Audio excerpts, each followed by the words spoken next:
Hey everyone, this is a review of the 2022 Hyundai Santa Cruz SEL Premium trim.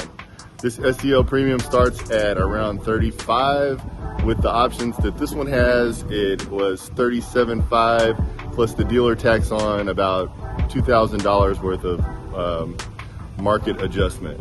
So this one ran about $39,000. The good news is you have a trade that you're getting top dollar for trades right now. For example, my 2020 Sonata ended up getting the same amount that I paid for it. So you can come away with a pretty good deal even with the market adjustment. So let's take a look at the Santa Cruz. So if you're watching this video, you probably know that the Santa Cruz is based on the Hyundai Tucson platform, except that the wheelbase is extended to allow for a pickup bed. It's a 4-foot pickup bed, and we'll start there because that's what makes this vehicle unique, right? So the bed has an automated latch, which allows it to open. It's got a slow release, and so you'll see that it has like niceties like cup holders. They're built in to the gate. You have this model has this rubber cover, which is optional. Don't know how I feel about it because it's kind of heavy and it just adds another layer to an already small bed.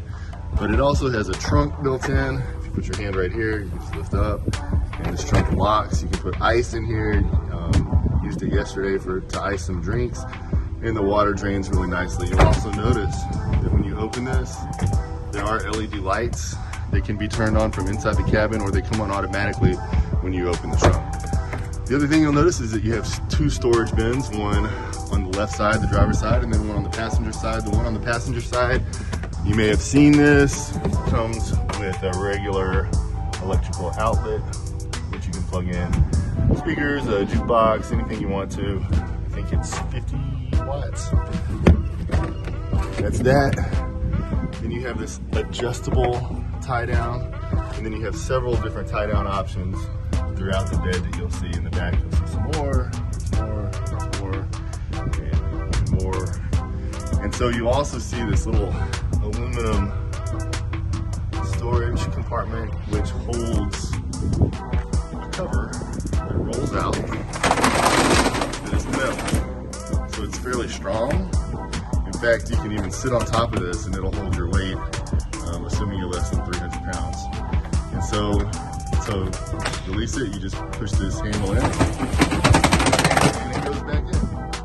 And so that is a super useful bed. People have talked about also these little notches where you can put, I guess, 2x4s to create a shelf. So that's handy and useful. Really like the LED tail lights. It's a unique design. And then you have these notches so that you can easily step up into the bed. That's great. You see there's a back window, open sliding back window, which you can use from that second row of seats. Second row is pretty small, y'all, if you open it up. It'll definitely hold a family of 4, assuming that 2 of the 4 are children, because they'll sit back here very comfortably. I'm 6'1", and when I sit here, I have very little leg room, but it's not uncomfortable. So yeah, it's not bad at all from this point of view. Looking forward, there's the console, and you'll see the nice design that's copied from the Tucson. Here in the back, it's a little bit of a disappointment. There are no ports for your backseat passengers, so unfortunately they cannot charge their devices back here. Also no vents, but it hasn't been much of an issue because you're close enough to the front vents that you really don't need that. Beyond that, there's really no options back here. You do see a nice cup holder and window up and down. That's about it. That is it. Now, from a utility standpoint, it's not bad because you can pull this little latch right here, and you'll see this nice storage compartment. Perfect for putting tools, anything that you want to put in the bag. I'm using it for trash right now, but that's a nicety. On the other side, you'll see it has the same compartment, but Hyundai preloads it with something you might need sometime, which is your jack. See that? The jack in case you have a flat tire. The interior is probably one of the best parts of this design. The exterior is awesome, but so is the interior. You'll notice that they use all screens in the SEL premium trim. So it's an all digital 10.2-inch instrument cluster behind the wheel, and then you have an 8-inch wireless Apple CarPlay head unit. The great thing about the SEL premium over the limited trim is that you have the wireless CarPlay. And if you're like me, that's one of the most important features a car can have, because when I get in, it doesn't matter how ugly the interface is, it's going to replace it with Apple's nice CarPlay interface. And it's truly wireless in the sense that you don't have to plug anything in, and it leaves you these ports open for passengers to plug stuff in. One of the worst things about the limited model, and I know this coming from the Sonata, is that you have these ugly wires coming out because you always have to plug in your phone to get CarPlay. So it's not a nice solution, it's not an elegant solution, and you have those white Apple wires that are just kind of all over the place. So this is much cleaner, and I do recommend the SEL Premium over the Limited for that reason. Also, I don't know if you've ever had Hyundai limited trim leather seats, but their leather's not that great. Like, I don't know what animal that leather is from, but not recommended. These seats are nice, however, I do like the design. They're very comfortable, have nice support. The passenger side is manual adjustment. The driver's side is automatic. And so that's the interior. By far, the best design detail of the Santa Cruz is this face. I don't know if you've ever seen the concept of what the Santa Cruz was gonna look like back in 2015, but this is pretty darn close. And if you notice, the LED light, the daytime running lights, are built into the grille. So that's a really cool design, especially at night. You'll see your reflection in the car above in front of you, and you'll see how really cool that looks. It's kind of a menacing face, it's nice. And then you have these projector beam LED headlights, and it also has like an auto headlight feature which will adjust headlights to high beam and low beam based on what it senses. So it works pretty well, actually. You'll notice Honda is using a huge grille nowadays. Seems to get bigger with every new model that they have, so I don't know, it's kind of interesting. Really cool design. Again, very seldom do you see a car match its concept, but Hyundai did a good job of making this match the concept vehicle that they came out with. And so it looks futuristic. It's gonna hold out well over time because it doesn't look like anything else out there on the road. For example, if you compare it to the Ford Maverick, which is a very, very basic design, you can see why this would be worth a few $1,000s extra just for the design, the comfort, and the interior details. Speaking of,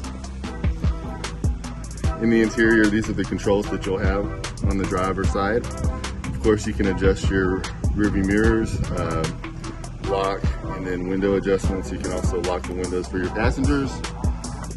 Pretty standard. I think it's like 8-way power seat adjustment for the driver.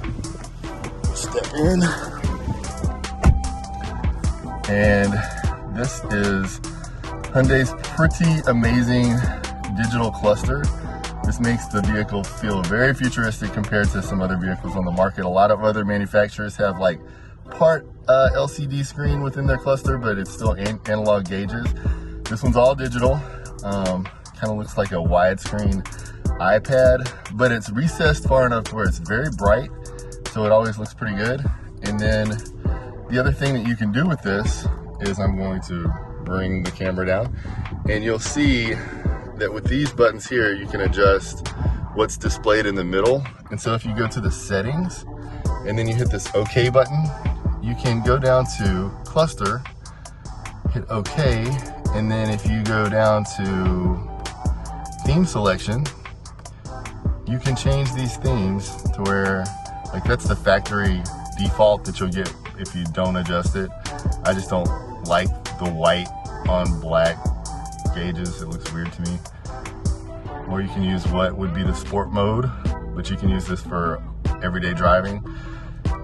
Here's the next one. This is the one that I use. It's kind of a dark mode with a blue accent, which is pretty classy, I think. And then a very strange choice for Hyundai was to include cube mode, which I've never seen anything like this. I don't know what the use for this is, but it's a digital readout of your tach and your speedometer, and the numbers are inside of a 3D cube, which is not very useful. So option C for me. Now, if you go to link to drive mode, it'll default to that, you know, white on black cluster. And then down here on drive mode, when I adjust this, you'll see what happens. Sport changes, normal, sport, smart, and then snow is the same as smart.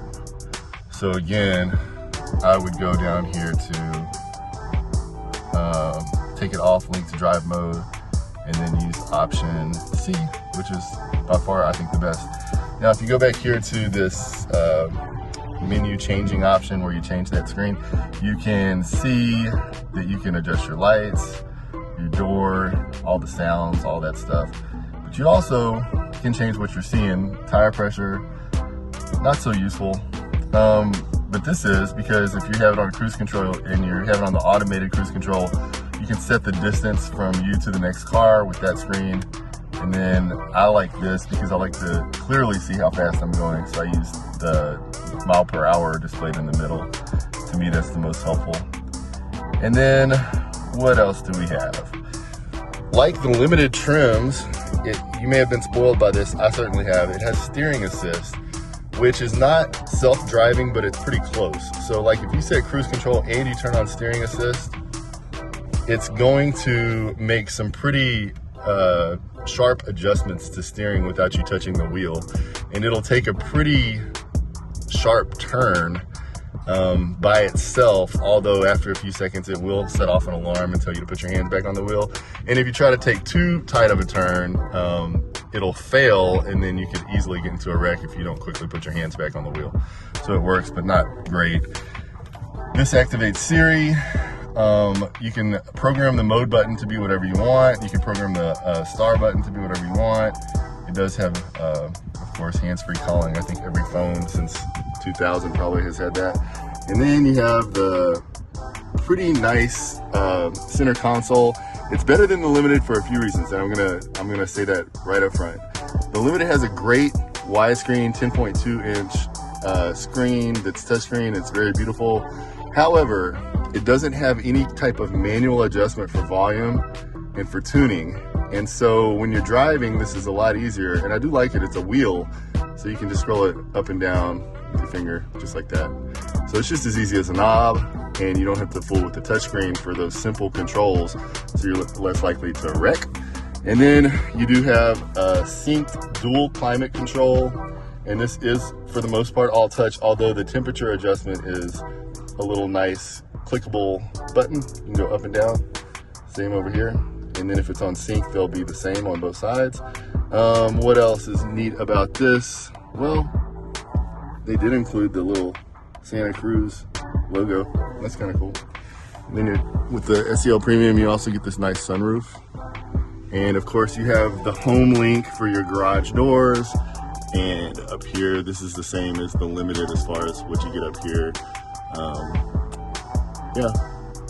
And they make some really nice interiors, and you'll see that the SEL Premium does come with leather stitched covering for this center storage, and it also has leather stitched steering wheel, which is nice and tight. It's like it's a smaller wheel for a truck, so it comes from the Tucson, but I really like the smaller wheel because it's easier to, I don't know, it feels like a little race car. And then you have a pretty nice big open glove box. As you can see, this seat is all the way back.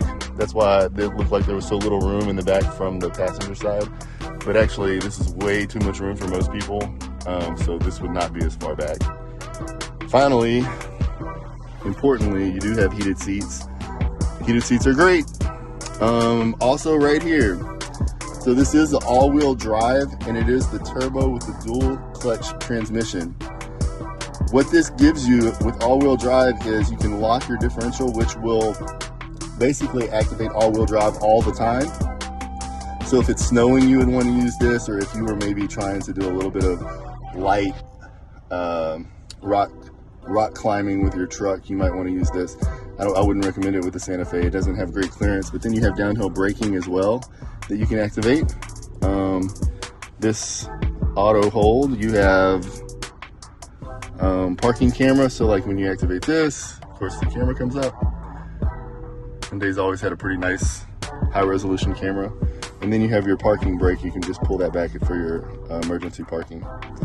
And that's that. One final reason to get the SEL Premium over the base models is definitely the engine and the transmission. So it comes with a 2.5 4-cylinder, just like the base model. However, the SEL Premium and the Limited are turbocharged. And so the turbo gets you up to 281 horsepower, and I think it's 311 pound-feet of torque.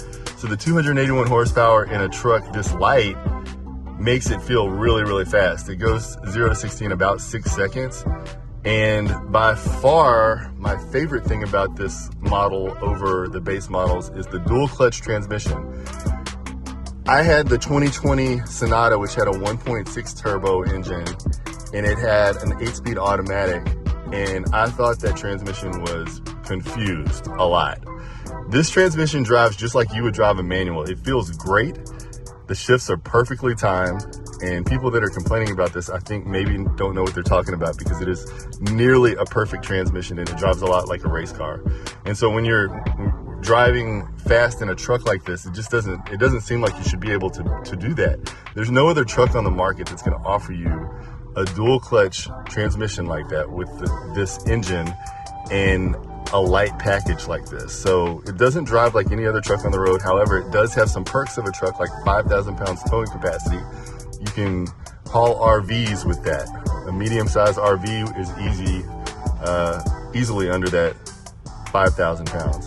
So really,